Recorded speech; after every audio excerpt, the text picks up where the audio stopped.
Good evening. In an era when we're starting to take victims more seriously across a range of different disorders and dramas, a new breed of traumatised people is emerging from the shadows to tell their story. They're the folks who say they've been abducted by aliens. Once simply ridiculed or written up in lurid details in the tabloid press, people who say they've had alien encounters are highly organised into support groups which attract a steady flow of new recruits. In Auckland, a recent meeting of one such group attracted 500 people, 80% of whom acknowledged some kind of experience allegedly related to aliens or UFOs. Alien watchers say interest in the extraterrestrial realm has never been higher. As for those claiming abduction by aliens, the debate is now raging over whether they're victims of hypnosis and hype, or if they're people in need of some serious help, or even whether they have a story worth telling. This report from Rob Harley.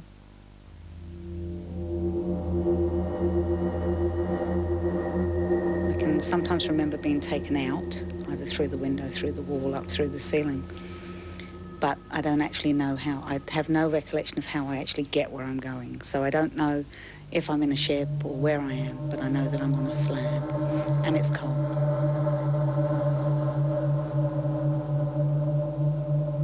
I had this encounter where I was lying on a slab in this round room, and there was archways in the room, and it was dark, and the colours were brown and grey, and there were beings walking around the slab that I was lying on. Some of them had hoods on, some of them didn't.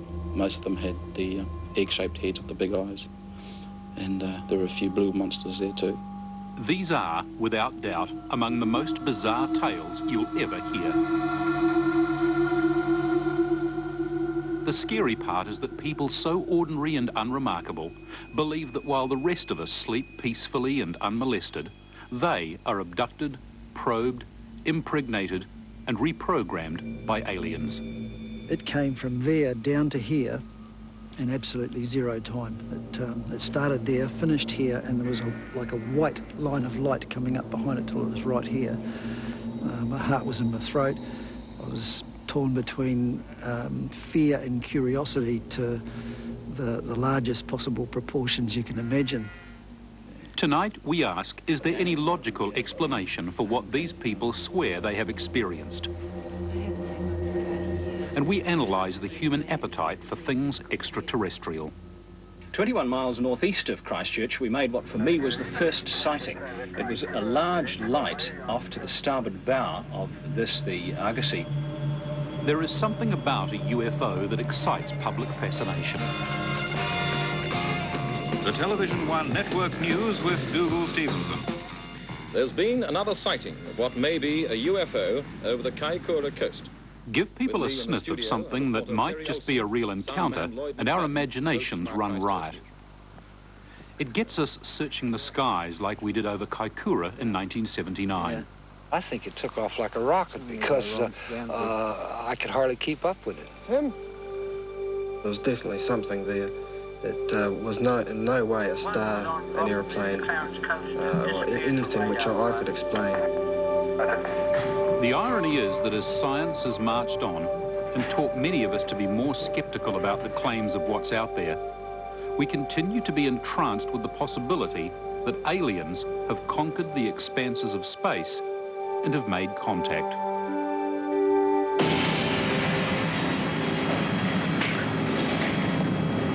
If anything, our attraction to tales of official cover-up and alien visitation, like those depicted in the immensely popular X-Files, has actually grown, even as the evidence against such events has become more compelling.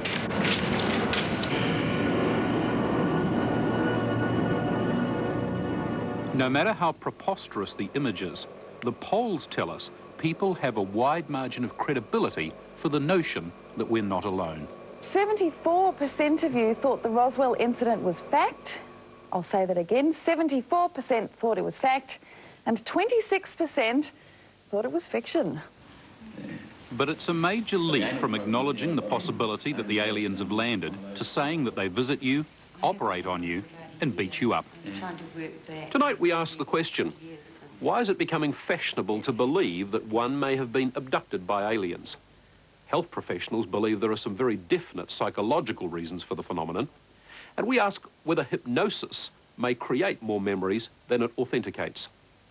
We look at New Zealand's unique fascination with UFOs and get some scientific perspective on whether we're ever likely to find out if we're alone in the universe. And there was a light shining from it, and as it went into my head, it sort of had like finger things, and it sort of spread out inside. Iris Catt is a South Auckland mother of three. I don't know what they did. She's sharing her latest tale of abduction and a visit to an alien operating theatre. Yeah, there was no fear attached really, and no pain experienced at the time, which is, you know, which is really quite good, because I don't really need to know about that anyway. And yeah, but as I say, it's still quite tender on the top of my head. This is an abductees support group. Their fortnightly meetings sometimes feature experiences which the participants find hard to relate.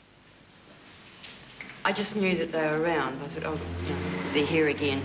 But it's more inside me. It's like that, vibrating inside, like everything's just shaking. There was an understanding here tonight. Deneen shares something others believe they've been through at the hands of extraterrestrials.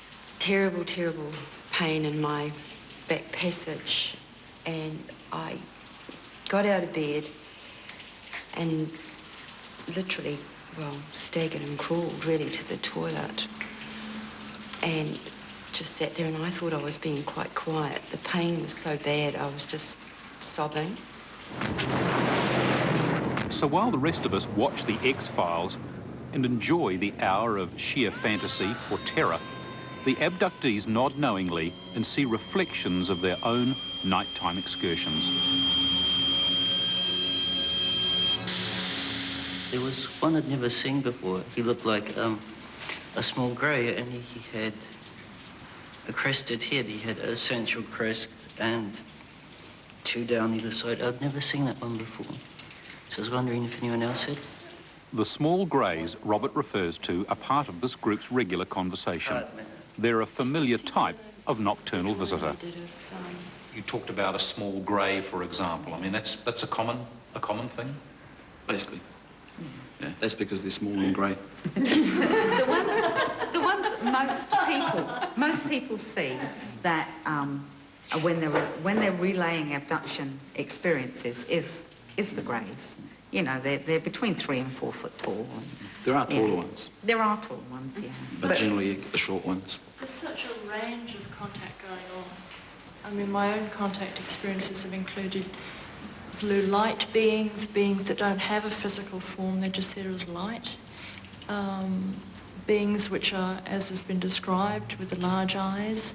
The others which are very tiny, I mean very tiny, like this small off the ground. Others enormous, about the height of 2 trees, I've seen in Helensville. This is a group of people apparently unmoved by the kind of predictable hilarity and ridicule that their stories evoke. Snicker at them, crack the jokes about little green men and aliens stole my baby, even point out there doesn't appear to be a skerrick of real scientific evidence to back up any of these astonishing tales. That just makes the abductees more determined. I didn't want this in my life, you know. I wanted it not to be there, to go away. And I think that's what a lot of these experts and debunkers don't really understand, is that, you know, initially for most of us, we'd rather it wasn't happening. You know, it's not nice. Yeah, well, Later in this program, we'll hear in more detail from some of those who claim to have been abducted by aliens. But first, the context. There's something about space and what might be out there that taps into our deepest wonders and fears. Get away from her, you bitch! Whether it's the kind of alien that terrorised Sigourney Weaver, or the type that Mulder and Scully chance upon in the X-Files, this is fertile ground for storytellers. The subject is not human. You know what this could mean? It's almost too big to even comprehend. You don't honestly believe this is some kind of an extraterrestrial? It's little wonder that the generation raised on these stories turned on in droves when the alleged alien autopsy was screened last month. They're not alien creatures as far as he's concerned. He just calls the creatures freaks all the time. He says they've got no reason to be here, and he says he doesn't know what they are. So the skeptic's view is that while our collective consciousness feeds on the fantasy and the pseudoscience, and tales of high-level cover-up grow ever more lurid, some people are bound to start seeing aliens under their beds. I think what it does show us is just how productive the human mind is, and given a suggestible context, people can imagine all sorts of things and have experiences that to them are extraordinary. We can't discount that, but the little green men didn't do it. A problem for those pushing the line that it's all madness is the emergence of a new high priest in the abduction movement. He's an academic embarrassment, really. Pulitzer Prize-winning author John Mack, who just happens to also be a Harvard professor. Mack's new book, Abductions, has the learned professor swallowing and analysing the stories of more than a dozen abductees who he's convinced are telling the truth. Mack's book has been launched upon a public already well primed by a recent poll which found that 4 million Americans lay claim to having had some alien abduction-related experience, such as seeing lights or missing time. Small scar here. Add to that the marks that these people say have been left on them, including bruises that mysteriously appear after a torrid night with the small greys, and there's a heady concoction brewing. When you go to bed with no bruises and you wake up with bruises, and you've actually got, you know, you haven't thrown yourself out of bed and you haven't, you know, and I mean, I sleep in my bed alone, so it's not like anyone else is going to bang me or grab me. A neat and convenient explanation for all of these astonishing nighttime encounters would seem to be these people who lay claim to such experiences are all pretty much nuts in the same way. But that may not necessarily be so. Psychologists increasingly are of the view that it's possible to believe all sorts of weird, mind-bending things and still function as a normal human being.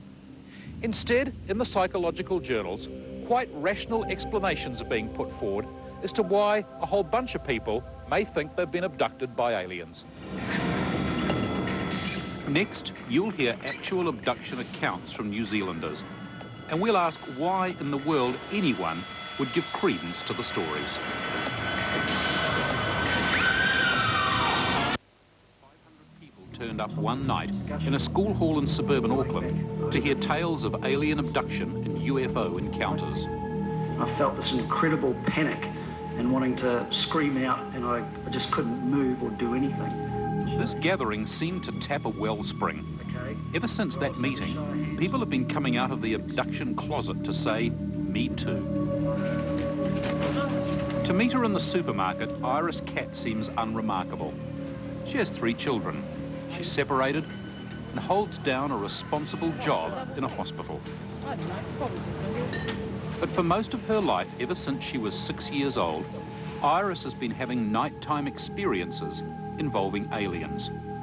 Among the most vivid, she says, the removal of a fetus when she was several weeks pregnant. There were beings around the table, and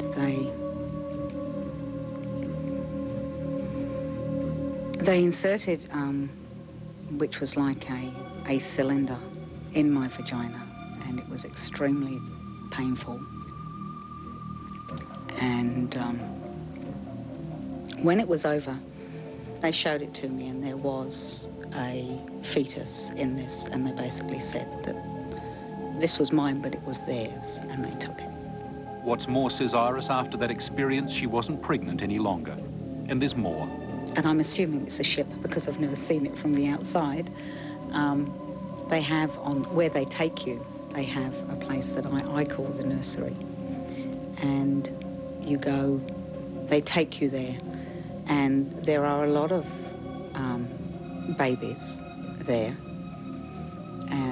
different ages, and they actually, and I'm never there alone, there's always other human people there, and they get you to pick them up and hold them. Iris, left to her own bizarre experiences, may well have concluded she was uniquely and utterly insane. But what has strengthened her resolve and tended to solidify her beliefs are her newfound friends at ETA. So I was on a slab, I wasn't on a chair. No, She's discovered a soulmate in Sid Rapata. Sid doesn't think Iris is mad because he says he too is a regular abductee. There's 2 ways. I can either physically leave the planet, or they can be in my room. Can they walk through walls? Oh, yeah. They've done that several times. Sid, like Iris, is a pretty regular person. He's a supermarket produce manager in a stable relationship. Sure, he likes Star Trek, but then so do lots of us. What makes Sid different, however, is that he believes aliens have taken his semen and used it to create hybrid beings. They're still taking semen samples. They're still using the anal probes. Why? I'm not sure. The semen samples, I know, is for cross-production, reproduction. But I've never been able to figure out the anal probes, never. I don't think I ever will in this lifetime. The stories of assaults and probes are legion among the folks who claim abduction experiences.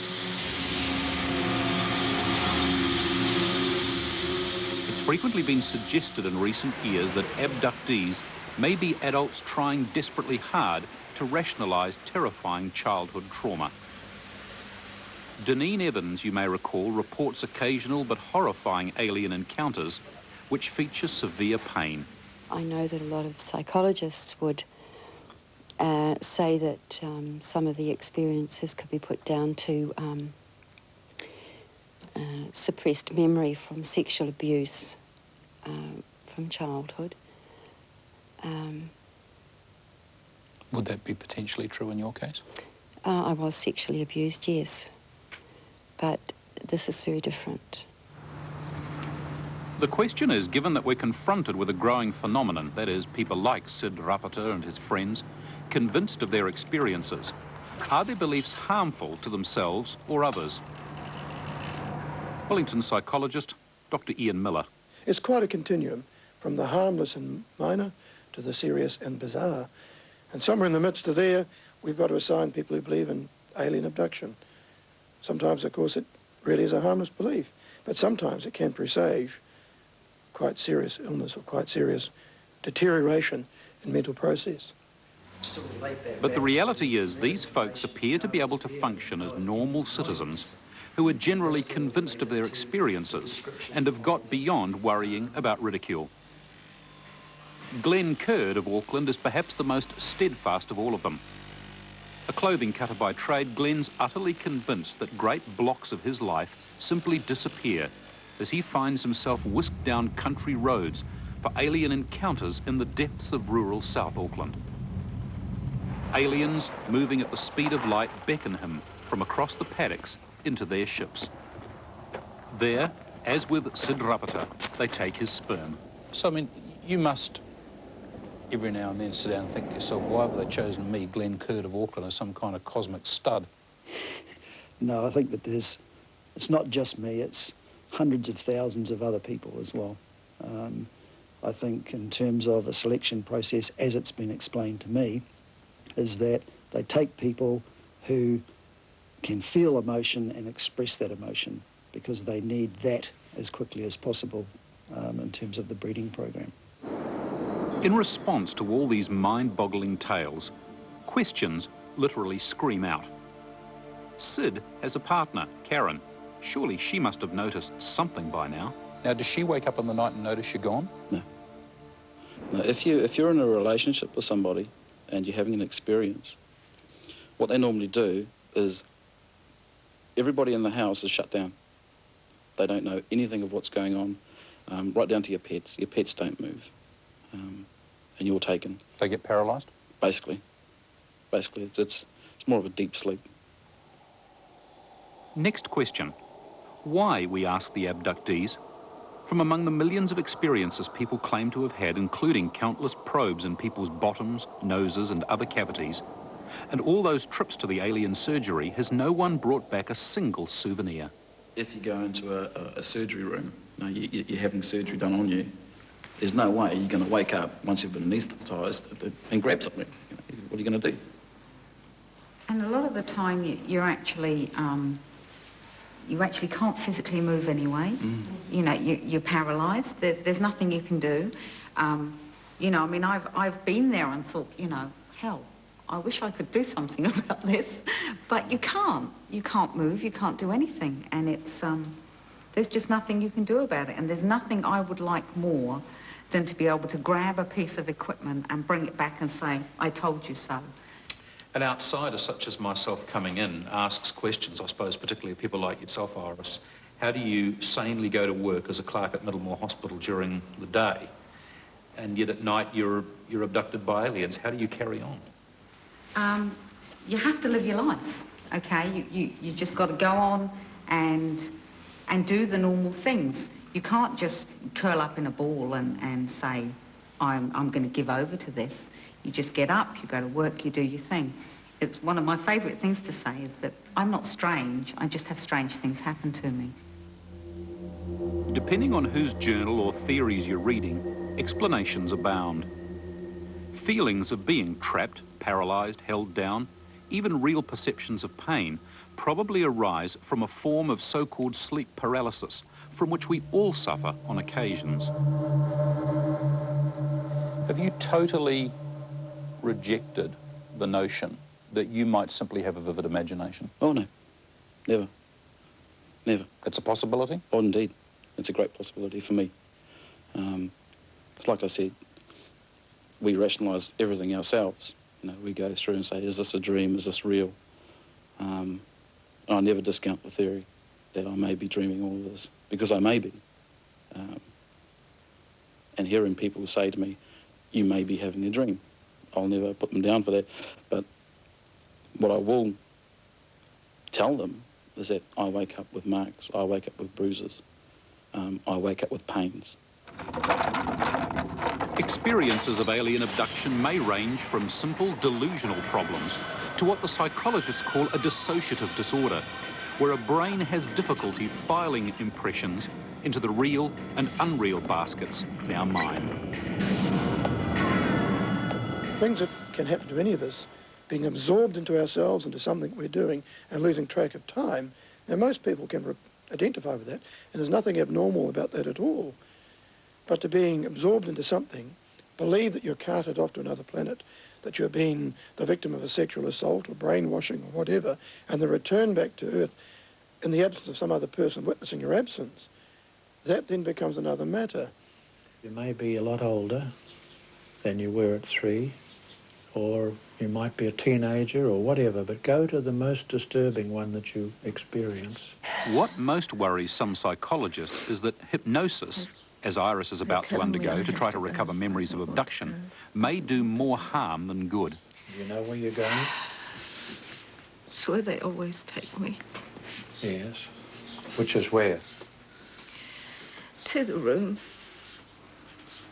Same room that you've always been in. What do they do to you there? Awful things. Like what? Awful things. You tell me.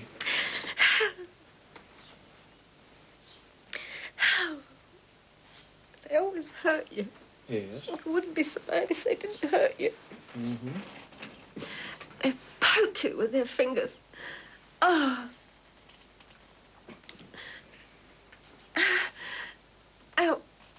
When I ask them to stop, they just behave as if I'm not there. Hypnosis certainly can compound the problem. If you're a suggestible person and you have a degree of doubt or uncertainty, and you go along to someone who really believes everything you say and also believes in the wider picture of a conspiracy or whatever, then I believe one of the most certain outcomes that will come from that is you'll walk away believing absolutely. For the record, this hypnotist, Dr. Lawrence Follis, agrees with Ian Miller that hypnotists have to take care. But the last thing the members of the extraterrestrial awareness group say they want is pity. 17 years ago, the remains of Adele Evelyn... Having let it be known to incredulous friends, colleagues and now the public that they are very, very different, they reckon they now have something to offer. This is my reality, and I know that there are a lot of people out there in New Zealand who are having similar experiences. But it's time now for those people to have support. Whether the effect of that support is to validate things which need some professional help depends entirely, of course, on your point of view. You folks obviously gain a a great deal of comfort and support, and I mean this positively, from talking to each other in a world which obviously considers you mad. Oh, absolutely. If you went along to a doctor, they're not going to say, oh, yes, you've had an abduction experience. If you go to a psychologist, they're not going to say to you, oh, yes, you've had an abduction experience. They're going to say, it's all in your mind, take 2 of these, it'll go away. Still to come, why do we seem to attach so much hope and fascination to things extraterrestrial? If there's one group of people who tend to talk about UFOs as much as UFO enthusiasts, it's the New Zealand Skeptics Society.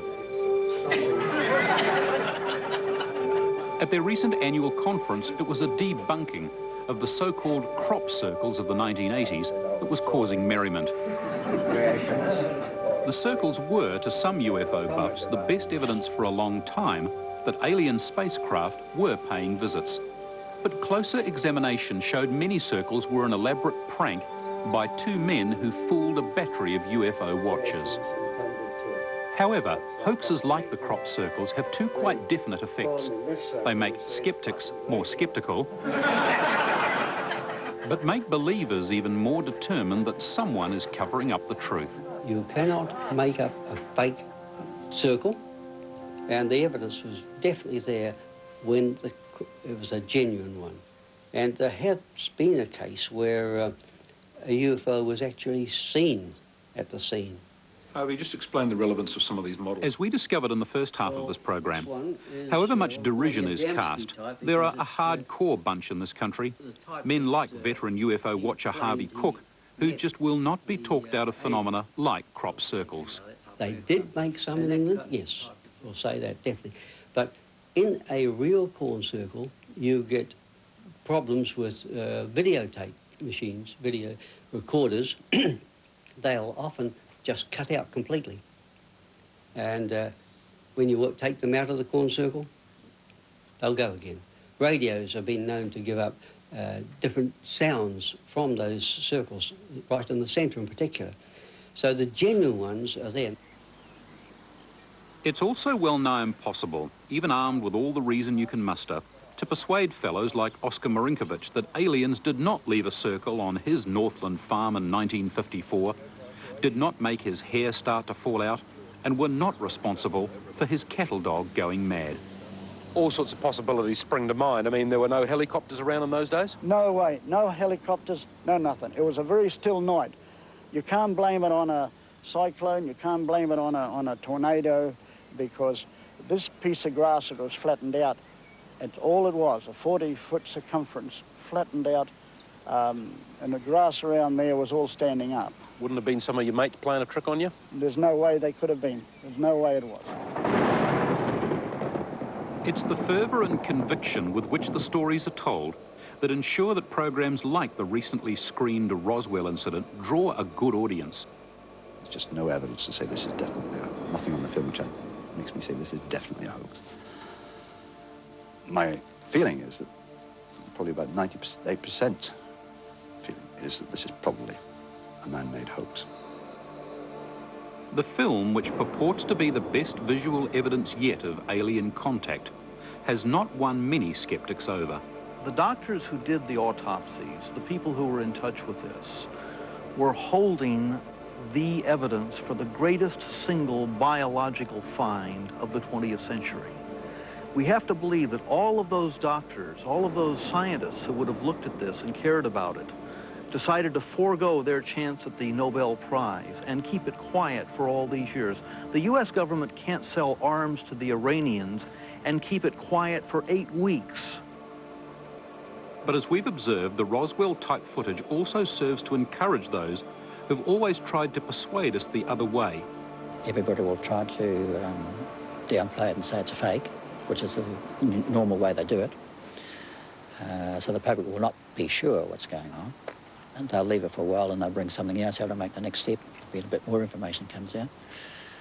And this might go on for a while yet, gradually bringing the public around to this way of thinking. And as soon as they think the right time is, that they'll tell the truth.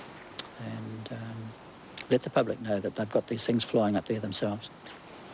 A lot of things I've seen as a pilot, I'm quite sure, are our vehicles, not outsiders. The trouble with the Roswell footage, like so many other UFO tales, is that it titillates without being ultimately satisfying in terms of real evidence. Even the most hardened disbelievers make one very reasonable point. Give us just one piece of spacecraft wreckage, one scalpel from an alien operating theatre, anything we could actually hold in our hands.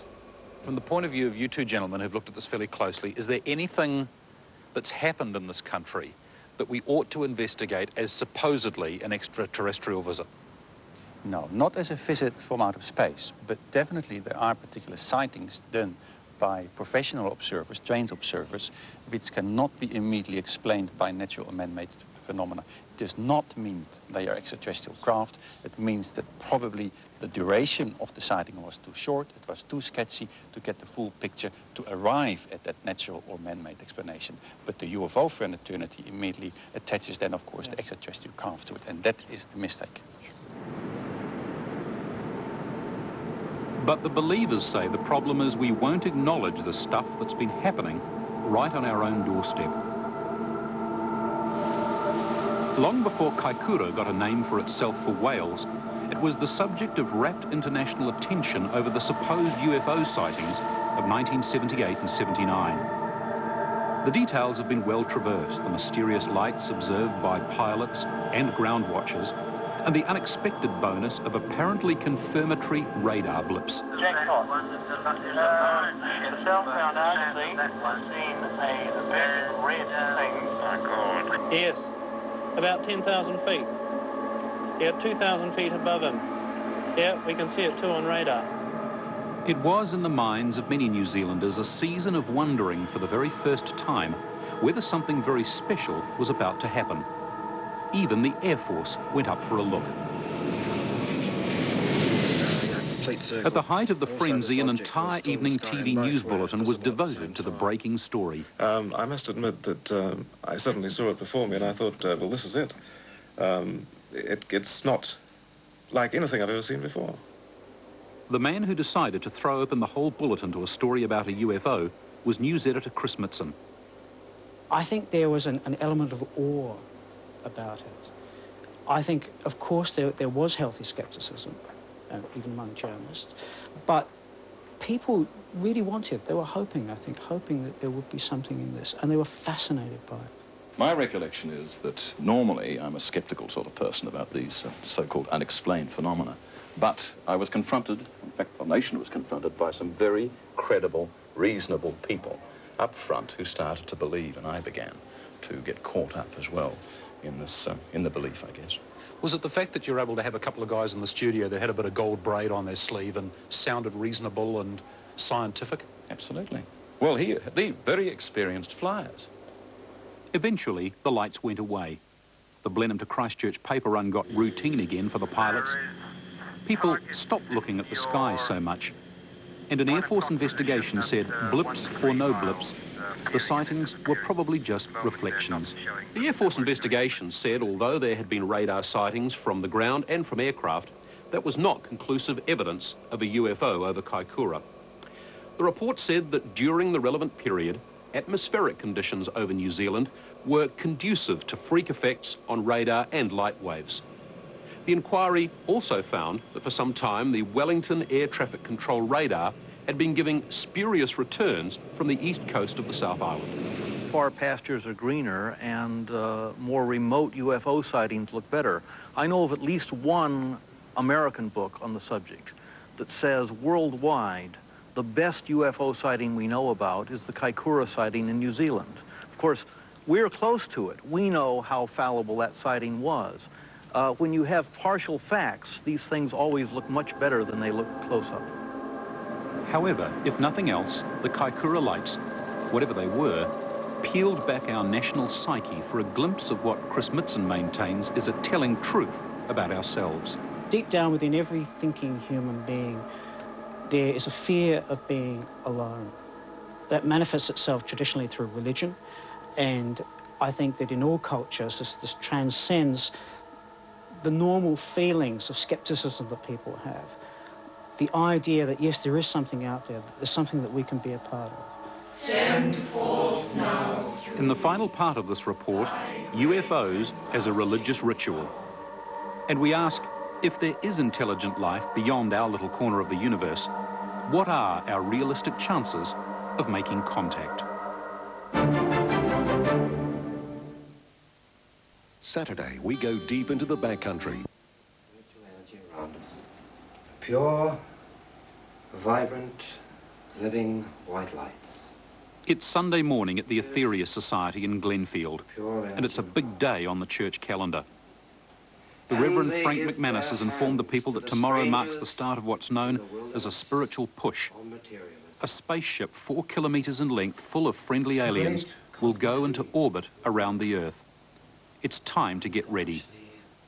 Most especially we send our love and thankfulness to the great cosmic beings on satellite number 3 who will be in orbit of this Earth 12 midday tomorrow. Satellite number 3, the meeting was told, would at noon the next day start sending down a powerful stream of positive energy to anyone ready to receive it. Of his divine heritage. There is equipment on board by which, very large equipment, by which they radiate spiritual energy down to the Earth. And it is so advanced that they can actually pick one person in a crowd and enhance the energy that is being sent to that person. Where does satellite number 3 come from? Originally from Mars. Mars is actually the planet that produces a lot of the spacecraft that we see. They must be pretty hardy because it's quite cold on Mars, Yes, isn't it is, but they live under the surface of the planet. It's clear that if you're willing to suspend your intellect and ignore a few known laws of physics, there is within this country a veritable galaxy of beliefs that can take you to the stars. Is it a cry for significance or a yearning desire to find out if we're not alone? Harking back to the Kaikoura lights, Dougal Stevenson, 16 years on, has his own ideas. Yeah, I think it goes back a very long way. This is something that I've just been reading up on and begun to think about. I think it goes right back to when we huddled around the campfire, and beyond the campfire were the bright lights of the animals out there that were going to consume us. And beyond the campfire there were trolls and elves and all sorts of things that evolved in European and, in fact, in virtually every history to make us think of things that go bump and do interesting things in the night. And it's merely a sort of evolution of that. But for all that, serious science does take the possibility of extraterrestrial life seriously. Here on Earth, we've been listening to the cosmos now for some time, with specialised equipment, and the nature of the listening has been very intensive. Wayne Orchiston, director of Wellington's Carter Observatory. A special kind of spectrum analyzer that goes and checks 28 million different channels, different wavelengths adjacent to one another, and they're checked every minute or so to see if there's any possible intelligent signal coming through. So what's happening is that they're actually listening to 28 million different radio stations or signals over the course of a minute. That's right. And so far that program, it's run its course in Australia. No results at all, unfortunately, that could possibly have been extraterrestrial signals. There are those conservative stargazers who say the chances of us making contact across the cosmos are so remote we shouldn't even bother. After all, let's say an alien signal reached us here.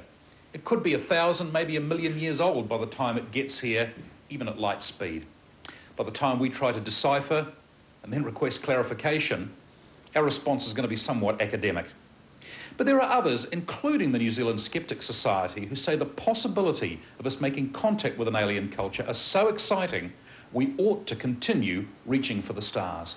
I think the projects to listen for the possibility of extraterrestrial signals, I mean, it is remote, but it is possible, and I think it's the most exciting thing in the world, and I think the very excitement of that is, in a way, I suppose, sullied by this circus sideshow that we're getting out of these so-called Roswell phony films.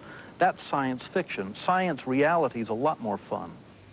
Given, though, the sheer vastness of space, astronomers will increasingly be looking at the statistical odds to determine the value of large-scale programs to listen to the universe.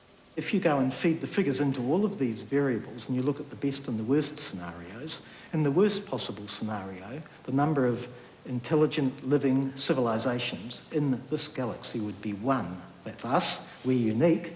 If you look at more promising scenarios, the kinds that most astronomers would adhere to, depending on which figures you plug into your equation, you end up with several hundred, up to several thousand alien civilizations that are currently in existence around stars within our own galaxy that are at a technological level similar to ourselves. But of course, even if we're talking about several thousand, many of those are going to be at great distances from Earth. While we wait, it's clear that with each passing year, the Kiwi believers grow even more convinced that contact has already been made.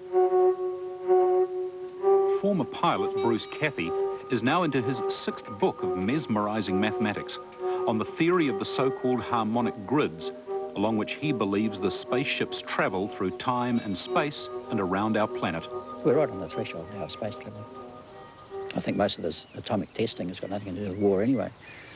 And from what I've learned from the atomic bomb, it's illogical to start a war both sides without any. So there must be another reason. And I think that reason is more deep research into the structure of matter and the things they need to know to get out into deep space, which is a next step for us. We're prepared to accept ridicule because if you're going to be at the forefront of anything, the rest are going to catch up with you later on. So while everybody's laughing or thinking that we're ridiculous right now, it doesn't matter. In time, we will be proved correct, and that's all that really matters. Whether the sceptics like it or not, a generation is growing up which seems to be less hard-nosed than their parents about the possibilities. The results of a recent survey of school students in Southland caused dismay to the survey organiser, a member of the Skeptics Society. The survey found that more than 50% of the students believed in UFOs. 39% thought people could communicate telepathically, and 40% believe aliens visit the Earth. For most people, it breaks out of the realms of normality, rattles their cage, upsets them, as it did me when I first realised what was going on. And I've spoken to people who say, yeah, I've seen them there, but I just don't want to know about it. And they'd rather just carry on with their normal life and not investigate it and just accept that it happens and not take the lid off that box to take a look at it. I'd rather confront it, for me. So you don't entertain the notion that one day you're just going to wake up to the realisation, I dreamed all this up? Absolutely not. You're quite convinced of that? Absolutely. For the rest of us, the advice, even in the face of the most daunting evidence to the contrary, is to keep alive our age-old ability to wonder. Even among healthy skeptics, I would defy anybody with any imagination to walk along a beach, and all New Zealanders have their favourite beaches, look up at the sky at night and think, oh yeah, we're alone. You can't do that.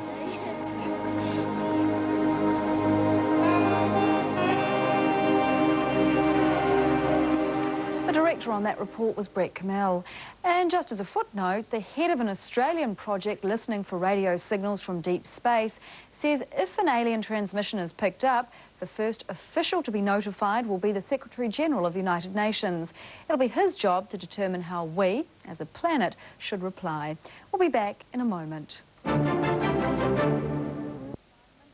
little helpers.